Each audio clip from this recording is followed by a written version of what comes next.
Sa ayun pa na dito na kami at kami ay Balik mo.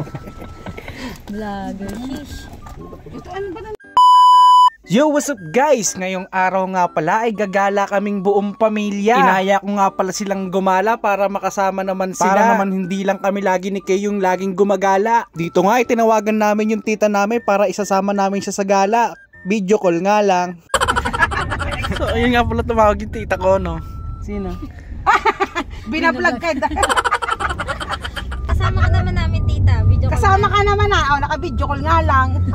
Ngayon kasi guys ay pupunta kami ng KM90 Little Baguio, Infanta, Quezon. At dito nga pinakita ko sa bebe ko yung gusto kong bilhing mugs. Kaya lang parang mananampal siya kaya napag-isip-isip ko na wag na lang. Mga ilang minuto nga lang at yan maliwanag na. Madaling araw kasi kami umalis kaya kanina medyo madilim pa.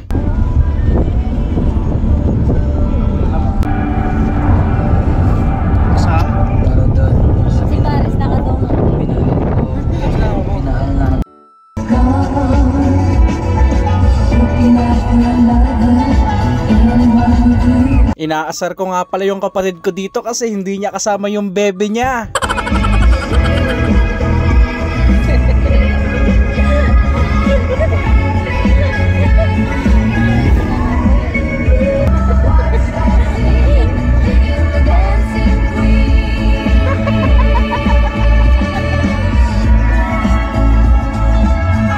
At dito nga ay tinatawanan na namin si mama kasi parang hindi na siya masaya. Kasi bigla daw siyang nakaramdam ng pagkahilo. Abay hindi pa nakakarating ang itsura ay parang pauwi na.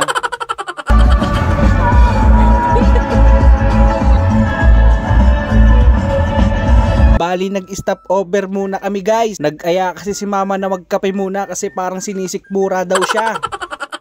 Nag-stop over kami dito, no?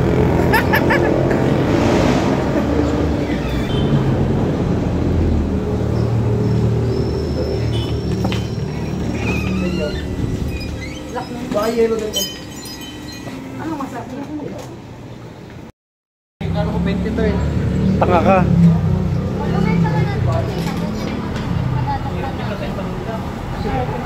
Parang kalabaw na. After naming magpahinga at magkape-kape, bumiyahe na rin agad kami. At ari na nga ang sinasabi.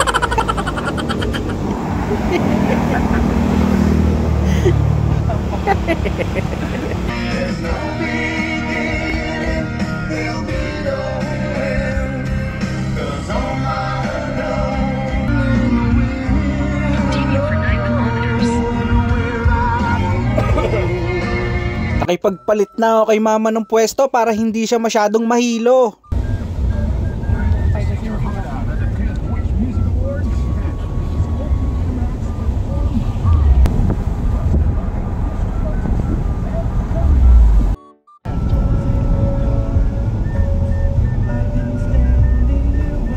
Little Baguio nga eh.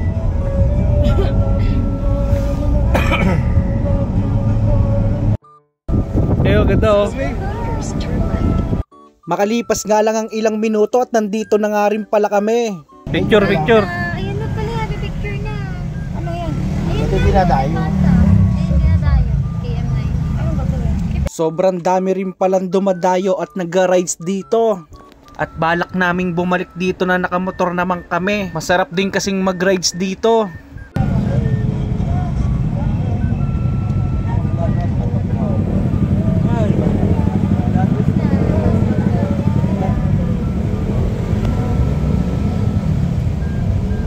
Dapat nag-picture kayo dyan. Dito ha, tatabi. O, rumilis kasi tayo.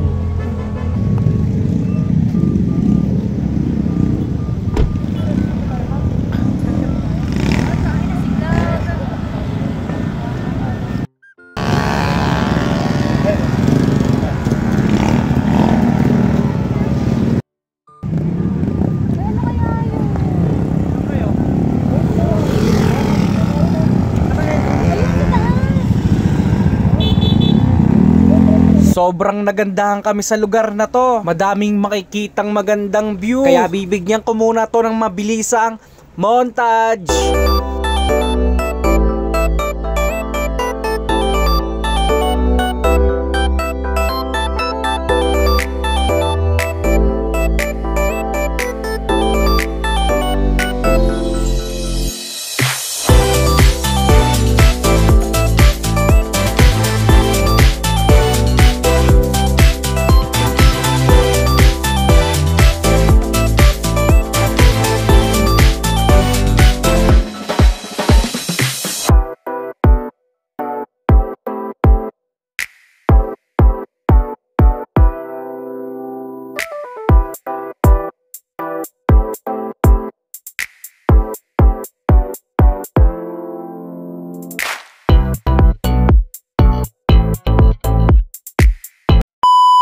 At deto nga ay nagsimula na kaming maglakad-lakad ni Kay. At buti na lang at nandito yung kapatid ko para sa magandang pitik. At kanya-kanyang pestuan na para sa picture-picture. Para daw pag uwi mamaya ay may pampalit na ng profile picture.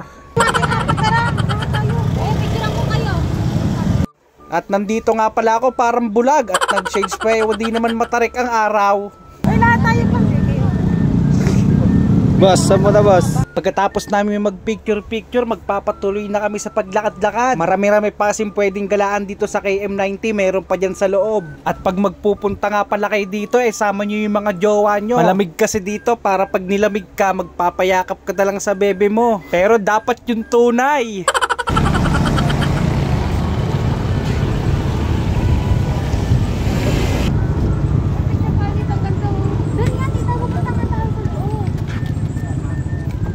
Ay no, pwede pala dyan eh. Oo. Ay doon, kabila. May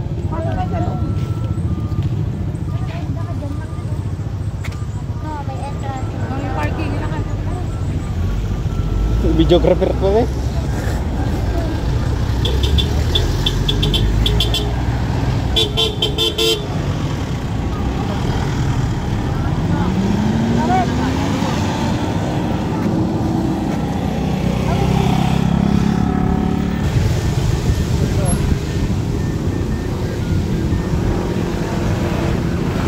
At dito nga ay nagulat ako kasi nakakita ako ng monster.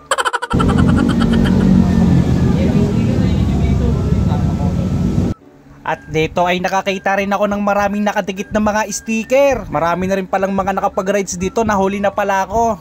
Madami na rin palang mga sikat na motovlogger ang mga nakapunta dito. May mga napansin akong mga sticker nila.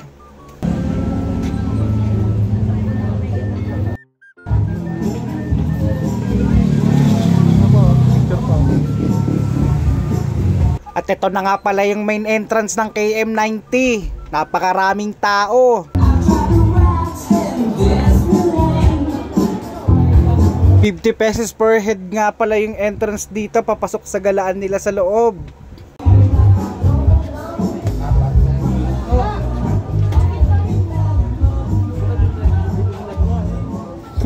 Nako sa video.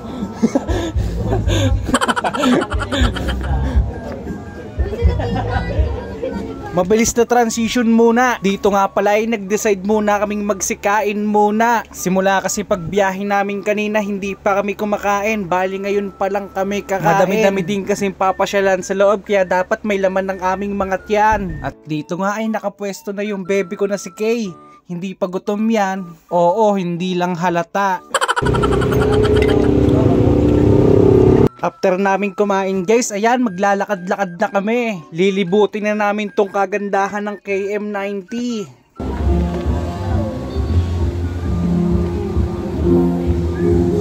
Sobrang ganda talaga ng view dito guys para sa picture taking. Kaya ganda dyan oh, picture lang ito dyan.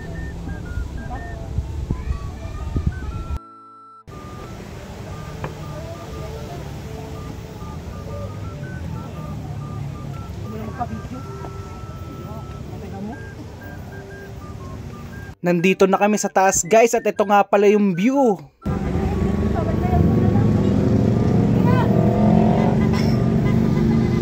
At nagpapapextor na nga sila papa at mama. Ay kaswet. At dahil nga wala yung baby ng kapatid ko, siya na lang daw mag-isa. Ikaw, best photographer. Ang ganda. Guys ah. No, hindi daw ano.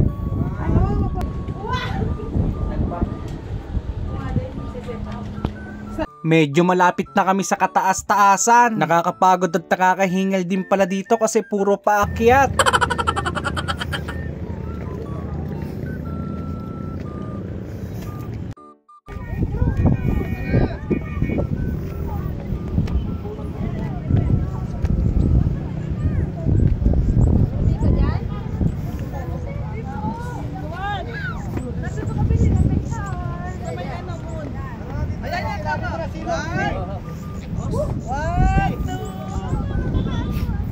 Wow!